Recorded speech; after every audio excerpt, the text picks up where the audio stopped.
Okay, hello, hi, Assalamualaikum warahmatullahi wabarakatuh. My name is Muhammad Fakhrul bin Yahya. Today, I'm together with my fellow group members gonna present you about unfair dismissal that happened between a company toward their employee. Okay, first of all, our group members consider as 4 members, which is me, Muhammad Fakhrul bin Yahya, and together our group members, which is Faisal, Ariff and Muhamad, Muhammad Kamil bin Rosli, and Muhammad Amirul bin Othman. Okay, first of all, I'm gonna present you about the background of the company. And the company that we have been choose about unfair dismissal is Vale Minerals Limited. And as we can see at the right of the slide, this is the logo of the company together with the process of producing process of mining. Vale Minerals Limited also producing others product, for example like iron ore, nickel, pellet, and the others product. And in Malaysia, Vale Minerals Limited is located at Manjung, Perak, Malaysia. And together, today we're gonna presenting about the unfair dismissal that happened between the Vale Minerals Limited toward the employee, which is Mr. Tanah Segaran. Okay, the next one is I'm gonna present you about the issue of HR that have been raised, which is unfair dismissal. Unfair dismissal is a situation when an employee being resigned or being terminated without a fair reason. Other than that, there are also some situation that have been considered as a fair dismissal. For example, like employee being resigned because of lack of performance, because of employee misconduct, and the others reason.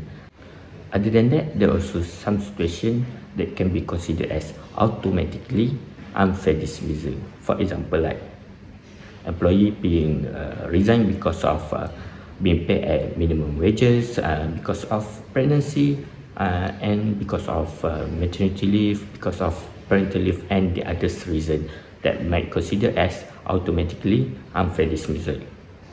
Other than that, unfair dismissal can be arise in the court under Section 20, Subsection 1 of Malaysian Industrial Act 1967. Assalamualaikum warahmatullahi wabarakatuh. My name is Faisal Ariff bin Muhamad.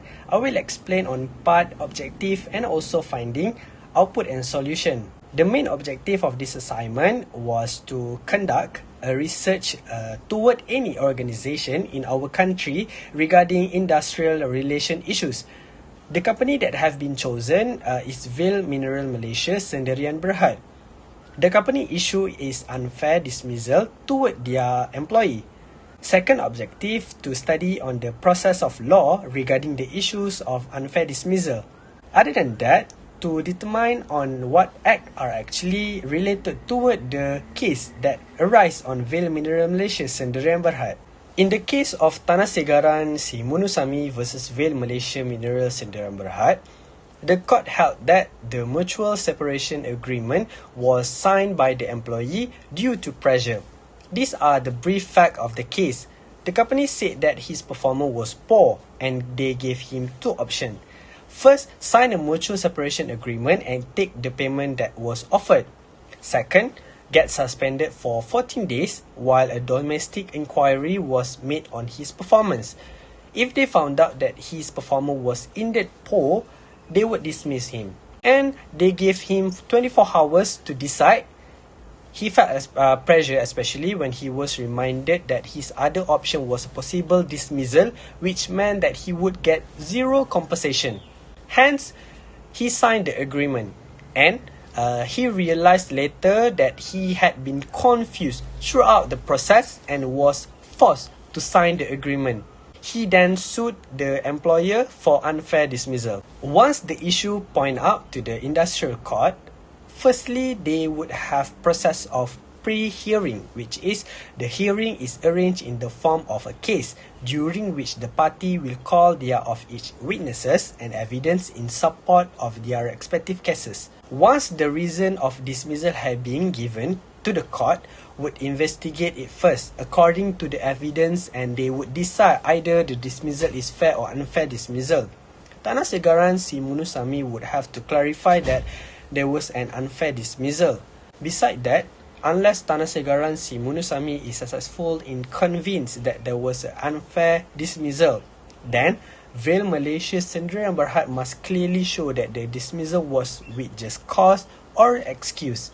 According to the cases, it can be determined that the cases were under Section 20, Subsection 3 of the Industrial Act 1967. When the case went to court, there was sufficient proof that the Tanah Segaran Si Munusami was forced into signing the agreement. He was not given enough time to decide on the best option for himself. The company staff who made him sign the agreement are said to have acted in a way which showed that they forced him to sign it. Instead of terminating him, they should have put him on a performance improvement program first to solve whatever issue they claim he had. Based on these reasons, the court said there was no mutual separation, but it was an unfair dismissal. The company was made to pay him extra compensation in addition to what was already given. The employee awarded compensation pays in lieu of reinstatement at the rate of 1 month's salary per year of service and 22 months back wages reduced by 5%. Act or related law. In our country, the relationship between employer and employee is governed or protected by the Labor Relation Act 1967 and the Employment Act 1955. There is many belief that process of terminating an employee in Malaysia is overly advantage toward employee. But one who look at the labor law in Malaysia will realize that the system is actually indeed relatively fair, just and balanced. The industry court has been responsible for an important role in assuring clarity where the laws are unclear. Now, the related acts are per Section 20, Subsection 1 of the Industrial Relations Act 1967. This law emphasizes that an employee can only be terminated with just cause or excuse. Although the exact just cause or excuse is not stated by the law, reasonable excuse for termination, including misconduct by the behalf of the employee, redundancy, bad performance, and negligence. Next is per Section 14, Subsection 1, Subsection A of the Employment Act 1955 stated that one of the process that must be followed before a termination for misconduct can be executed is a due inquiry or domestic inquiry. The intention of this provision is to make sure that the principle of natural fairness of allowing the employee to be heard is upheld going through the procedures of due inquiry, where misconduct is alleged against any employee. This act related to the case regarding the company has failed to show evidence that they have given any warning or chances for the claimant to improve, and also the company ought to have put the employee under a performance improvement plan. Companies also cannot terminate an employee instantly for poor performance. If company does not follow this procedure, the termination is not lawful. Whenever an employee is terminated due to poor performance and he or she files a complaint of unjust termination, it is responsible for the companies to prove that they have followed the condition emphasized by the industrial court in IE Project Syndrome Berhad versus Tan Lee Seng in 1987. This act related to the case where the company failed to prove that the employee was given any warning in regarding the employee purported attitude or performance cases. Constructive dismissal is when companies' half conduct result in an employee terminating their contract of service, and usually happen due to an employer abusive power. On the other point of view is forced resignation is where the employer made an inhospitable work environment in pursuit of forcing the employee to resign from their job. If the employee's claim is referred to the industrial court, then the court will decide and investigate either the termination followed the law procedure. If the court sees the dismissal is without just cause or excuse, The court will then award a certain remedies appropriate toward the case. In this case, not only the meeting environment itself, but also the condition where the employee also did not allow to bring back the termination agreement for review is forcing the employee to resign from their job. Related case or incident. For the related case, we choose Susila Devi Balakrishnan versus INTI, International College Kuala Lumpur Sdn Bhd 2019. On this case, the court held that if the voluntary separation scheme was being executed involuntarily, which is saying that it was applied by force subtle, then it will be counted as termination without just or excuse. For the second cases related, we choose Timber Master Trading M Sdn Bhd versus Jane Wang Sipam in 1994.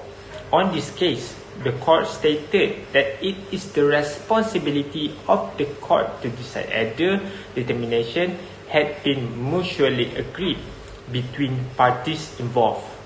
The court cannot, in equity and good conscience, give effect to a purported mutual agreement which had not been genuinely consensual. In this case, however, the court decision is guided mostly by the High Court decision in Filio Allied Bank and Berhad versus Tan Moni and Anor 2010. In that case, the court decided in response toward the employee's disagreement that the worker had to give evidence that the company told her, which is the employee to either resign or be sacked. That is depend on the fact whether or not the employee was told to resign. As long that from the word or conduct the employee makes, the employee know it unmistakable terms that resign is better option rather than disciplinary action and termination, and acting that basis the employee was forced to resign. Hi, Assalamualaikum. So my name is Muhammad Amirul. So today I will tell about the conclusion. So in conclusion, I learned and we learned a lot about the law and act involved in solving the problem of some issue, which is employers who are oppressed by their own employers for unsensible reason. In this issue also give us an understanding of how we as an employer can defend ourselves in injustice of the employer against us.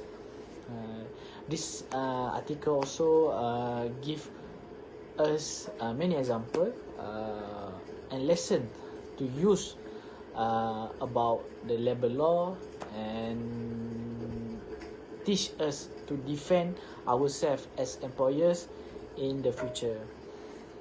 However, the Tasanasagaran Simunusami should not have to sign the agreement given by his company because the agreement was unfair to Tasanasagaran, and therefore he need to ask about the matter to a person who are more knowledgeable about an expert in solving this problem occur between employers and employees.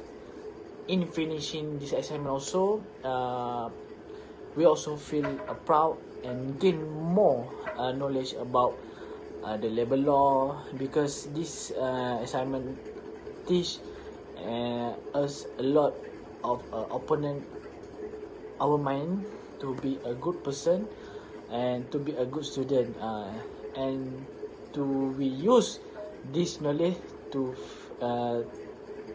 the future. So from the perspective employer, I support the action of the Tasanagaran Simunusami by reporting to higher authorized such as the labor officer of filing this issue to the High Court due to injustice by the employer against him.